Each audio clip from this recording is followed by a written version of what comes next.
മഹാകവി ഉള്ളൂരിന്റെ കാലാതീത വിഖ്യാതമായ പ്രേമസംഗീതം എന്ന കവിത വേദാന്ത ചിന്ത പോലെ പ്രൗഢവും പഞ്ചരത്നകൃതി പോലെ ആസ്വാദ്യവുമാണ്.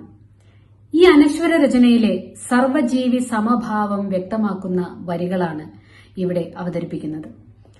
അടുത്തു നിൽപ്പോരനുജനെ നോക്കാൻ അക്ഷികളില്ലാത്തോർ കരൂപനീശ്വരൻ അദൃശ്യനായാൽ അതിലെന്താശ്ചര്യം.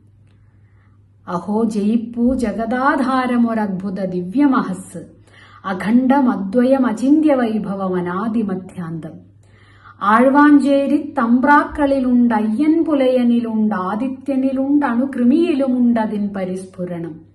അരജർ കരജനും അടിമയ്ക്കടിമയും അഭിന്നർ ഉള്ളിലവർക്കതിൽ കൊളുത്തിയ തിരിതാൻ കത്തുവതന്തക്കരണാഖ്യം. അടുത്തു നിൽക്കുന്ന തന്റെ സഹജീവിയെ മനസ്സിലാക്കാൻ സാധിക്കാത്ത ഒരു മനുഷ്യന് എങ്ങനെയാണ് അദൃശ്യനായിരിക്കുന്ന ഈശ്വരനെ കാണുവാൻ കഴിയുക എന്നാണ് ഉള്ളൂർ ചോദിക്കുന്നത്. ജാതി മതഭേദമില്ലാതെ ഏത് ജീവിയിലും ഉണർന്നു നിൽക്കുന്നത് ആ ഈശ്വര ചൈതന്യം തന്നെയാണ്. ആദിത്യനിലും അണുവിലും കൃമിയിലും ഒക്കെയുള്ളത് ഒരേ ചൈതന്യം തന്നെ. അടിമയായാലും രാജാവായാലും ഈശ്വര ചൈതന്യത്തിന് ഒരു മാറ്റവും വരുന്നില്ല എന്ന വലിയ തത്വത്തെയാണ് പ്രേമസംഗീതം എന്ന തന്റെ ഈ കവിതയിലൂടെ ഉള്ളൂർ വരച്ചുകാട്ടുന്നത്. കവിത ചൊല്ലുന്നത് ശ്രീമതി ചിത്ര ജയന്തൻ.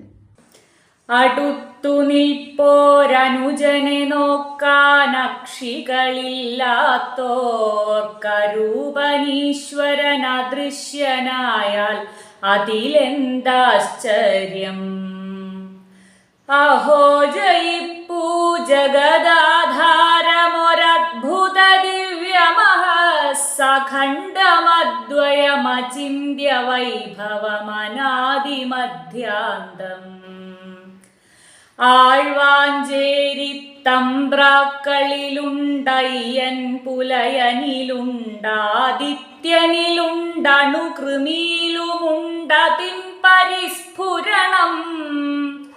അരജക്കരജനുമടിമയ്ക്കടിമയും അഭിന്നർ ഉള്ളിലവർക്കതിൽ കൊളുത്തിയ തിരിതാൻ കത്തുവതന്തഃകരണാഖ്യം.